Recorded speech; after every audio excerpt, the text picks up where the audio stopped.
Hello everyone, NEET JW और board exam में electrochemistry से इस कंसेप्ट पे क्वेश्चन आपसे बार बार पूछे जाते हैं।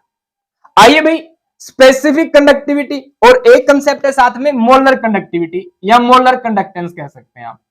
मोलर कंडक्टिविटी, कंडक्टिविटी जी का टर्म यूज कर सकते हैं कंडक्टेंस।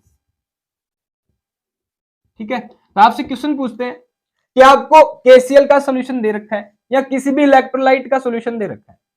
ठीक है, अब आपको बतानी है इनमें से ये मोलैरिटी दे रखी है इसी केसीएल के सॉल्यूशन की अलग अलग, किस मोलैरिटी वाला KCL solution will have minimum value of specific conductivity. ये है पहला क्वेश्चन, बताओ भाई आंसर क्या होगा।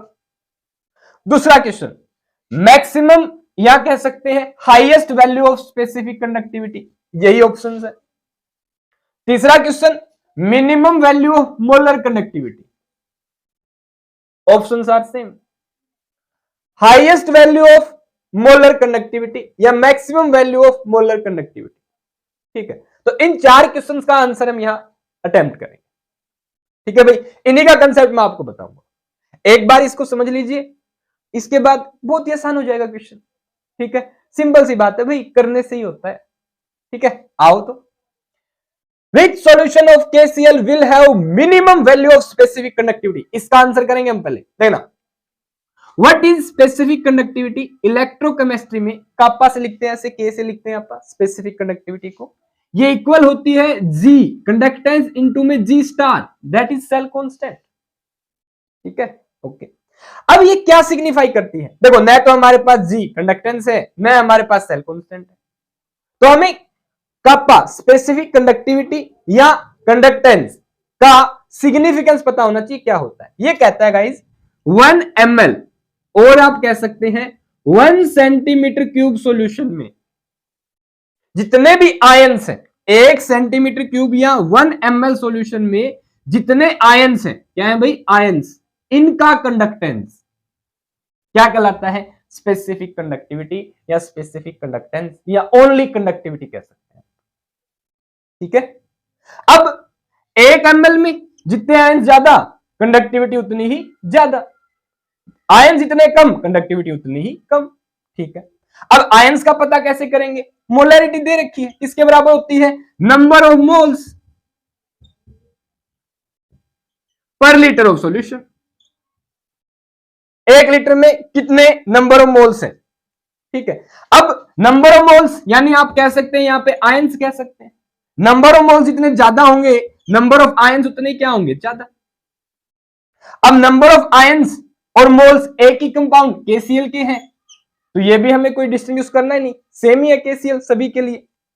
तो नंबर ऑफ आयंस जिसके क्या होंगे? ज्यादा होंगे, उतनी कंडक्टिविटी क्या होगी? ज्यादा। क्यों?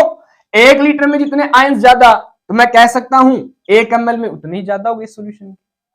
1000 ml में अगर आयंस ज्यादा मिलते हैं किसी सॉल्यूशन के लिए, तो उसी सॉल्यूशन के 1 ml में भी आयंस क्या होंगे? ज्यादा। Simple, apply this. अब देखो 1 मोलर है मोलैरिटी, इसका मतलब 1 मोल आयन है केसीएल, 1 मोल केसीएल है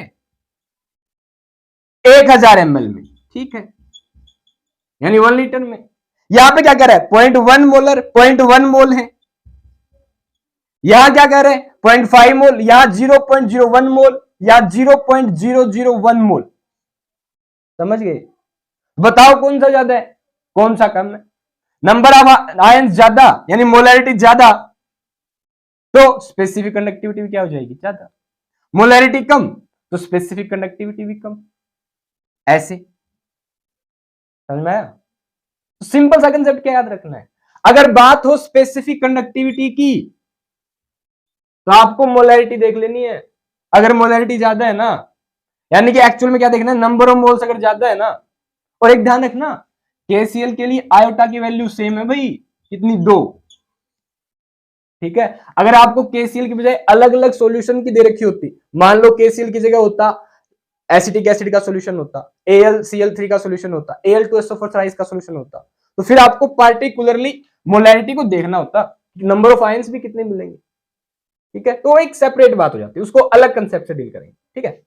ध्यान देना, आप सॉल्यूशन सेम है, मोलैरिटीज ऐसे दे रखी हैं, तो स्पेसिफिक कंडक्टिविटी की वैल्यू ज्यादा उस सॉल्यूशन के लिए होगी जिसकी मोलैरिटी क्या होगी भाई, ज्यादा। इन्होंने क्या पूछा है पहले, मिनिमम वैल्यू किसके लिए होगी, जिसकी मोलैरिटी क्या है, कम, 0.001 molar. Hence the answer for this is this. समझ गए, ठीक है। अच्छा, इससे ज्यादा किसकी होगी, इससे कम, ये सबसे कम क्या होगी स्पेसिफिक कंडक्टिविटी, इससे ज्यादा इस वाले की, इसकी 0.101 ज्यादा है इससे, 0.5 इससे ज्यादा है, 0.1 कम है भाई इससे। यहां पे चेंज कर लें ऑप्शन, इसे 0.1 कर देते हैं आप, इससे 0.5 कर देते हैं, तो हमारा ऑर्डर आ जाएगा इंक्रीजिंग डिक्रीजिंग। ये लो, तो अगर मैं बात करूं स्पेसिफिक कंडक्टिविटी के ऑर्डर की, तो सबसे ज्यादा होगी स्पेसिफिक कंडक्टिविटी 1 मोलर वाले सॉल्यूशन की, फिर 0.5 की, फिर 0.1 की, फिर 0.01 की, फिर 0.001 मोलर।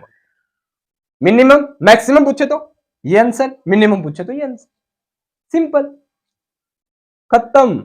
ठीक है, अब आ जाओ बात करते हैं किसकी भाई, मोलर कंडक्टिविटी। ये क्या है, अब प्रॉब्लम यही होती है, आप लोग रट के जाओगे, देखना रट्टा कहां काम करता है। सुनो ध्यान से, कंसेप्ट का और रट्टा क्या फर्क है। अगर मैं बात करूं मोलर कंडक्टिविटी की, तो ये बराबर होती है कापा इंटू 1000 बाई में मोलैरिटी। ठीक है, ये होता है कंसेप्ट मोलर कंडक्टिविटी निकालने का। यानी कि अगर कापा क्या हुई, डिफरेंट अलग हुई, तो कैसे निकालोगे। ध्यान रखना, अगर आपको ऐसे मोलर कंडक्टिविटी निकालनी होती है, तो इन दो वेरिएबल में से आपको एक ही वेरिएबल देंगे, मतलब कापा क्या मिलेगा, कांस्टेंट। कापा भी कांस्टेंट है, 1000 भी कांस्टेंट, तो मोलर कंडक्टिविटी किसकी इनवर्सली प्रोपोर्शनल हो जाएगी, मोलैरिटी के, सिंपली। तो ये वाला कंसेप्ट बन गया। अगर आपको किसी पार्टिकुलर सॉल्यूशन की मोलैरिटी दे रखी है, तो मोलर कंडक्टेंस इनवर्सली प्रोपोर्शनल होता है मोलैरिटी के, यानी कि नंबर ऑफ मोल्स के, simple. Molar conductivity is inversely proportional to molarity, that is the answer. अगर आपको मोलर कंडक्टिविटी बतानी है किसी भी सॉल्यूशन की, हाईएस्ट वैल्यू पूछ ले, मिनिमम वैल्यू पूछ ले, मैक्सिमम पूछ लो या मिनिमम पूछ लो, समझ गए, ठीक है। आओ भाई, मोलैरिटी किसकी ज्यादा है, इस वाले की, तो मोलर कंडक्टिविटी किसकी कम होगी, इसी की। तो minimum value of molar conductivity इस सॉल्यूशन की होगी, इसकी मोलैरिटी 1 मोलर है। मैक्सिमम वैल्यू किसके लिए होगी, मोलर कंडक्टेंस की, इसके लिए। समझ में आया, इन 4 क्वेश्चंस को मैंने साथ क्यों लिया, ताकि आपको कंफ्यूजन ना हो।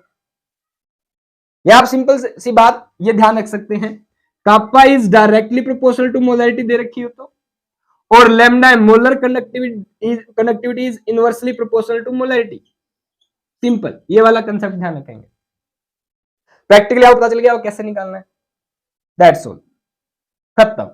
बस इन 4 क्वेश्चन को आपको ऐसे अटेम्प्ट करना है, और यही क्वेश्चन आपसे पूछे जाएंगे, देख लेना नीट में, जेई में, आपके बोर्ड एग्जाम में यहीं से आने वाला है भाई, minimum value maximum value, minimum value maximum value, ठीक है। और यही ऑर्डर आप जल्दी से बताओ, मोलर कंडक्टिविटी के लिखे तो क्या होगा, मोलर कंडक्टिविटी के क्या होगा भाई, सबसे ज्यादा ये, उससे कम ये, फिर ये, फिर ये, ठीक है। तो इंक्रीजिंग और डिक्रीजिंग ऑर्डर भी आप लोगों से पूछ सकते हैं। अच्छा आओ, मैंने आपको बोला आप मुझे इस क्वेश्चन के लिए, ये वाले आपके हैं A B C D E option है, स्पेसिफिक कंडक्टिविटी का डिक्रीजिंग ऑर्डर लिख के दिखाओ। कैसा ऑर्डर लिखना है, डिक्रीजिंग ऑर्डर। अब बहुत सारे बच्चे इसमें कंफ्यूज होते हैं, डिक्रीजिंग ऑर्डर कैसे लिखें और इंक्रीजिंग ऑर्डर कैसे लिखें। ध्यान रखना, जब भी बात आए डिक्रीजिंग ऑर्डर की, ये बताओ, ये वाले ऐसे निकाल, आप ऐसे यूज करते हैं, इन्हें कहते हैं इनइक्वालिटी, न बराबर न हो तो इनइक्वल हो जाता है, इनइक्वालिटी बोला जाता है, ये इनइक्वालिटी है। जब आप ये वाली इनइक्वालिटी लिखते हैं ऐसे, ये फायदा होता है बस, मगर मैथ ले रखा होगा आपने, ये वाली इनइक्वालिटी अगर लगी हुई है, देख लो कहीं पे, इसका मतलब जो आप लिख रहे हो ये डिक्रीजिंग ऑर्डर है, उतरते क्रम। अगर ये वाली हो तो चढ़ते क्रम, इंक्रीजिंग ऑर्डर है। कैसे पता करेंगे, याद कैसे करेंगे, देखो क्या यहां पे डी बन रहा है, देखो अगर आप ऐसे करते हो डी बन गया ना, पर ऐसे में क्या डी बनता है, उल्टा डी बनता है, समझ लेना। यहां पे अगर ऐसा ऑर्डर है, ऐसी इनइक्वालिटी इस वाले पैटर्न में है, डी बन रहा हो तो डिक्रीजिंग ऑर्डर है, अपोजिट है, डी नहीं बन रहा, उल्टा डी बन रहा है, तो वो इंक्रीजिंग ऑर्डर है, सिंपल। तो बताओ स्पेसिफिक कंडक्टिविटी का इस क्वेश्चन के लिए डिक्रीजिंग ऑर्डर क्या होगा, किसकी सबसे ज्यादा है, फिर उससे कम, फिर उससे कम, डिक्रीजिंग में पहले सबसे ज्यादा, तो ज्यादा किसकी है, स्पेसिफिक कंडक्टिविटी ई वाले सॉल्यूशन की, बोलो। तो ई डी सी बी ए,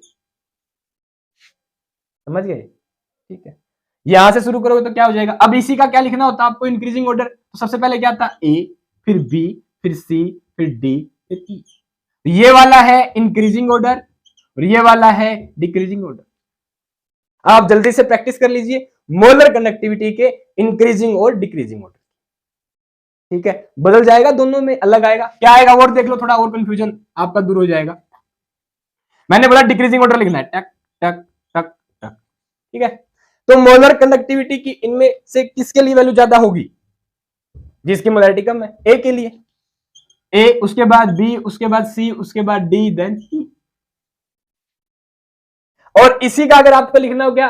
इंक्रीजिंग ऑर्डर, तो सबसे पहले कौन आएगा? सबसे कम किसके लिए होगी? ई, उससे ज्यादा डी, उससे ज्यादा सी, उससे ज्यादा बी, उससे ज्यादा ए। हंसी क्यों आ रही है भाई मुझे? आप लोग इतने ज्यादा कंफ्यूज हो रहे हो।